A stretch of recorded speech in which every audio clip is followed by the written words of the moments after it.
यौन शोषण करने वाले ब्रजभूषण शरण सिंह ने एफआईआर दर्ज होने के बाद पहले कहा था मैं मुंह खोलूंगा सुनामी आएगी, और उस सुनामी में बताता हूं क्या आने वाली है। ब्रजभूषण शरण सिंह को जानकारी है गोधरा में राम भक्तों की जो टोली जिस बोगी में बैठी थी उसको आग लगवाने वाले रंगा बिल्ला के कौन कौन लोग थे। सबसे पहला मुकदमा इस देश में कर्नाटक में दंगा कराने के लिए अमित शाह देश के गृह मंत्री के खिलाफ दर्ज होना चाहिए।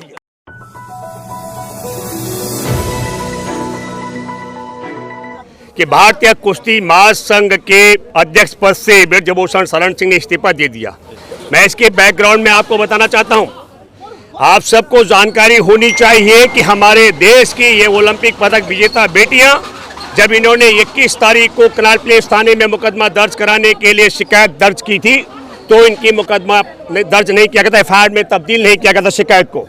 तब 23 तारीख को कपिल सिब्बल जी के माध्यम से सुप्रीम कोर्ट के मुख्य न्यायाधीश का दरवाजा खटखटाया गया, और उसके बाद मैंने जो बताया क्रोनोलॉजी का हिस्सा, हर पीड़िता को सुप्रीम कोर्ट का दरवाजा खटखटाने के बाद ही भाजपा और भाजपा सरकार चेतती है। तब 24 अप्रैल को खेल मंत्रालय ने यह आदेश जारी किया था कि भारतीय ओलंपिक संघ एक एडहॉक कमेटी बनाए और इस मामले को देखे। कुश्ती महासंघ की बात मैं कर रहा हूं। और तब 27 तारीख को भारतीय ओलंपिक संघ की बैठक हुई और उसमें एक एडहॉक कमेटी तय हुई 3 मई से, जिसके कारण अब आपको मालूम हो गया होगा कि पूरा एफआईआर दर्ज होने के बाद कल जो नाबालिग बेटी है पास्को के तहत उसने अपना बयान दर्ज कराया। हालांकि उसमें भी बहुत प्रश्न चिन्ह है। क्या कारण है कि पास्को के तहत मुकदमा दर्ज होने के बाद पुलिस पूछताछ करने के लिए नहीं गई ब्रजभूषण शरण सिंह को, और जब वो बेटी 164 के तहत जज के यहाँ मजिस्ट्रेट के यहाँ बयान दर्ज कराती है, उस बयानों के बाद ब्रजभूषण शरण सिंह पुलिस के पास अपने बयान दर्ज कराने जाता है। ये बहुत मेरे जैसा व्यक्ति बहुत चिंतित है इस मसले को लेकर के, क्योंकि पहले जो लिखित शिकायत की गई थी उन सब के खिलाफ एक एक सबूत पुलिस मिल करके ब्रजभूषण को बचाने के लिए जुटा रही है और लड़कियों को झूठा सिद्ध कराने का षड्यंत्र करती जा रही है। और दूसरी बात, जब पास्को के तहत बयान दर्ज हो गए बेटी के, तो कौन बड़ी बात है कि हमारे देश में वो बयान जो है बंद ही रहे हो, वो खुले ना हो। ये बात मैं इसलिए भी कहना चाह रहा हूं कि यौन शोषण की शिकायत करने वाली बेटियों के नाम कैसे और किसने ब्रजभूषण तक पहुंचाए, इस सोच का विषय है। और हर एक बड़ा सवाल, इस पूरे मामले को हमें सोचना और समझना पड़ेगा किस दिशा में जा रहा है। हमारे देश की ब्रजभूषण शरण सिंह थे यौन शोषण की पीड़ित बेटियों की 7 बेटियों की शिकायत है, और 7 बेटियों की एक ही दिन की शिकायत नहीं है, एक ही जगह की शिकायत नहीं है। 7 बेटियों की शिकायत अलग अलग जगह और अलग अलग राज्य और अलग अलग देशों की है। इसका मतलब है कि 7 मुकदमे दर्ज होने चाहिए थे। कितने दर्ज हुए आप सब लोगों को जानकारी है? मैं दर्शकों से कहना चाहता हूं मात्र 2 मुकदमे दर्ज हुए, एक पास्को के तहत और एक यौन शोषण के मामले के तहत। मेरे जैसे साधारण सामाजिक कार्यकर्ता भूपेंद्र रावत को जानकारी है कि ये बेईमानी है, झोल है, तो इस मामले की सुनवाई कर रहे मुख्य न्यायाधीश सुप्रीम कोर्ट के चंद्रचूड़ साहब की बेंच को यह जानकारी नहीं थी। अगर ये जानकारी नहीं थी मुख्य न्यायाधीश की बेंच को, तो यह देश के लिए सबसे शर्मनाक बात है। और जानकारी थी पर अनदेखी की गई धृतराष्ट्र की तरह। जैसे धृतराष्ट्र की सभा में आप सब लोग जानते हैं महाभारत में क्या कुछ हुआ। तब तो मुसलमान भी नहीं थी, सिख ईसाई थे ही नहीं, है ना, जहां चीरहरण होता द्रौपदी का। इसलिए हम ये कहना चाह रहे हैं कि ये बहुत बड़ी बात नहीं है कि ब्रजभूषण शरण सिंह पर दुख और अफसोस की बात है कि सुप्रीम कोर्ट का दरवाजा खटखटाने के बाद याद आया हमारे खेल मंत्रालय को, हमारे खेल मंत्री को। उसी खेल मंत्री को जब बेटियां यहां बैठी थी 18 जनवरी को, तब एक कमेटी का गठन किया गया था। तब क्यों नहीं ये फैसला लिया? ये अनुराग ठाकुर से ये सवाल देशवासियों को पूछना चाहिए। मिस्टर अनुराग ठाकुर, क्या तब तुमको नहीं पता लगा? लेकिन तब इस पूरे मामले को घालमेल करने के लिए कुछ खिलाड़ियों में फूट डाली गई, तोड़ा गया, अपने पक्ष में किया गया। और फिर जो डटी हुई है विनेश फोगाट, साक्षी मलिक, बजरंग पुनिया उनके साथ और अन्य साथी, इनको भी अलग अलग तरीके से मैं आपको बताना चाहता हूं। देशवासियों, 200 करोड़ रुपए की बोली लग रही है एक एक खिलाड़ी को अपने पक्ष में बयान बदली करने के लिए। हम बधाई देना चाहते हैं उन 7 शिकायतकर्ता बेटियों के परिवारों को बधाई देना चाहते हैं। उन्होंने ठोकर मार दी 200 करोड़ रुपए के रकम पर अपनी बात पर कायम है। एक सबसे बड़ा अहम सवाल ये कमेटी से अब निकालने की जो बात है, मैं एक महत्वपूर्ण सवाल और करता हूं। हमारे बेटियां नार्को टेस्ट कराने के लिए तैयार हैं। पता नहीं हमारे देश में बैठे जजों को, पुलिस के जांच अधिकारियों को इतनी सी बात क्यों समझ नहीं आ रही है, और किस बात के लिए ये दावा कर रहे हैं हमने जो लिखित शिकायत दी है यौन शोषण की, उसके लिए हम नार्को टेस्ट कराने के लिए तैयार हैं।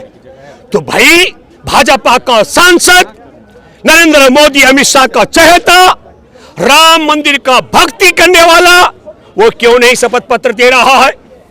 पुलिस के जांच अधिकारी क्यों नहीं एफिडेविट ले रहे उससे कि वो भी दावा करे कि वह निर्दोष है? इसके लिए वो अपना नार्को टेस्ट कराने के लिए तैयार है। ये बात मैं उनके लिए कह रहा हूं जो कई सवाल कर रहे हैं कि ये बेटियां किस लिए बैठी हुई है। कई लोग कह रहे हैं कि झूठे आरोप लगा रही है, और मैं एक और सवाल भी आ रहा है, ये देर से क्यों बैठी है? डोनाल्ड ट्रंप के यौन शोषण बलात्कार की पीड़िता ने शिकायत की, 32 साल बाद न्याय मिला। अरे हम बधाई देना चाहते हैं आज की तारीख में। मैं तो बहुत साधारण सांस की क्रिया करने वाला व्यक्ति हूं। एक दिन अगर मैं अपने शारीरिक एक्सरसाइज नहीं करता हूं तो मुझे लगता है कि मैंने बहुत कुछ आज खो दिया है। तब ये बेटियां जो ओलंपिक पदक विजेता हैं, इनको एक एक दिन की एक्सरसाइज न करने से इनका, मैं कहता हूं, भविष्य भी खराब हो रहा है। और हमारे देश में जो और ओलंपिक पदक ये जीत के ला सकती थी, उससे भी देश को नुकसान होने वाला है। इस बात के लिए बैठी हुई है कि हमारे यौन शोषण करने वाले को दंडित किया जाए। तब मैं आपसे फिर अपील करता हूं, मैं बार बार अपील करता रहा हूं, मैं बधाई देना चाहता हूं कर्नाटक के जागरूक मतदाताओं को, जहां इन्होंने देश में दंगा फैलाने वालों को, जहां देश में दंगा या मॉब लिंचिंग करने वालों को बजरंग दल को बजरंग बली के साथ जोड़ने का प्रयास किया और वहां का भाईचारा बिगाड़ने का काम किया। मैं एक अपील और करता हूं, मैं जो नई सरकार बनने जा रही है कर्नाटक की, क्योंकि हमारे देश के गृह मंत्री की कुर्सी पर रहता हुआ ये शख्स अमित शाह ने चैलेंज कर रखा है कि अगर कर्नाटक में कांग्रेस की सरकार बनेगी तो दंगे होंगे। मैं कर्नाटक के नव निर्वाचित मुख्यमंत्री जो बनने वाला है उससे अपील करता हूं, और कर्नाटक के एक एक व्यक्ति से अपील करता हूं, जहां कहीं भी दंगा हो, और इस देश की अदालतों को भी सुनना चाहिए, सबसे पहला मुकदमा इस देश में कर्नाटक में दंगा कराने के लिए अमित शाह देश के गृह मंत्री के खिलाफ दर्ज होना चाहिए।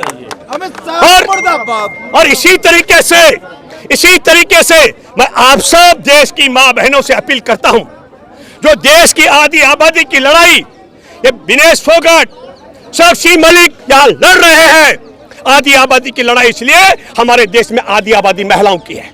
और फिर मैं कहना चाहता हूं, सचेत करना चाहता हूं, ओलंपिक पदक विजेता बेटियां अगर यौन शोषण की शिकायत के लिए धरना दे, सुप्रीम कोर्ट का दरवाजा खटखटाए और तमाम देश के यूट्यूब चैनलों की मदद ले, और देश भर के किसान आंदोलन सामाजिक संगठन के लोग जुटे, और तब भी यौन शोषण करता गिरफ्तार होकर उसे सजा न मिले, तब कल्पना करो देश की दलितों की बेटियों का यौन शोषण करने वालों के साथ क्या होगा। क्या उनके खिलाफ शिकायत दर्ज होगी? देश के किसान, आदिवासी, मछुआरे, अल्पसंख्यक, भूमिहीन और गरीबों की बेटियों का, बहुओं का यौन शोषण करने वालों के खिलाफ मुकदमे दर्ज होंगे और उनके खिलाफ कार्रवाई होगी। ये कतई नहीं हो सकता है। इसलिए मैं आप सबों से अपील करता हूं, जिस तरीके से मैंने कहा कर्नाटक के एक एक दंगे के लिए अमित शाह पर दंगा फैलाने का मुकदमा दर्ज कराने की तैयारी करनी चाहिए, ठीक उसी तरीके से जहां जहां भाजपाई मिलते हैं उनसे एक सवाल आपको करना चाहिए। क्या सवाल? चुनौती दी है यौन शोषण करने वाले ब्रजभूषण शरण सिंह ने एफआईआर दर्ज होने के बाद पहले कहा था मैं मुंह खोलूंगा सुनामी आएगी, और उस सुनामी में बताता हूं क्या आने वाली है। ब्रजभूषण शरण सिंह को जानकारी है गोधरा में राम भक्तों की जो टोली जिस बोगी में बैठी थी उसको आग लगवाने वाले रंगा बिल्ला के कौन कौन लोग थे, ये उसकी मुट्ठी में जानकारी है। इसलिए इनकी ताकत नहीं है ब्रजभूषण के खिलाफ मुंह खोलने की। और तब हम आपसे अपील करते हैं कि इस तरीके से जो बेटियों का यौन शोषण करने वाला अब चैलेंज कर रहा है एफआईआर दर्ज करने के बाद, किया चैलेंज, और नड्डा, पूरी भाजपा और अमित शाह और मोदी की हिम्मत मुंह खोलने की नहीं हो रही है। तब मैं आपसे अपील करना चाहता हूं, पास्को के तहत मुकदमा दर्ज है, यौन शोषण के तहत मुकदमा दर्ज है और वो खुल छुट्टा सांड की तरह घूम रहा है, उस पर एक्शन नहीं हो रहा। तब मैं कहना चाहता हूं, तब मैं आपसे अपील करता हूं, आपसे गुजारिश करता हूं, जहां जहां आपको भाजपाई मिले उन सबों से आपको सवाल करना चाहिए, पूरी भाजपा और मोदी सरकार इस देश में यौन शोषण करने वाले के साथ क्यों खड़ी है, क्यों खड़ी है, और देश के यौन शोषण के खिलाफ लड़ रही बेटियों के खिलाफ ओलंपिक पदक विजेता बेटियों की शिकायत की अनसुनी क्यों कर रही है, क्यों कर रही है, ये सवाल आपको करना चाहिए। धन्यवाद। जय हिंद, जय जवान, जय किसान, जय संविधान। और बेटियों के लड़ाई में और संघर्ष में हम सब एकजुट हों। जिंदाबाद।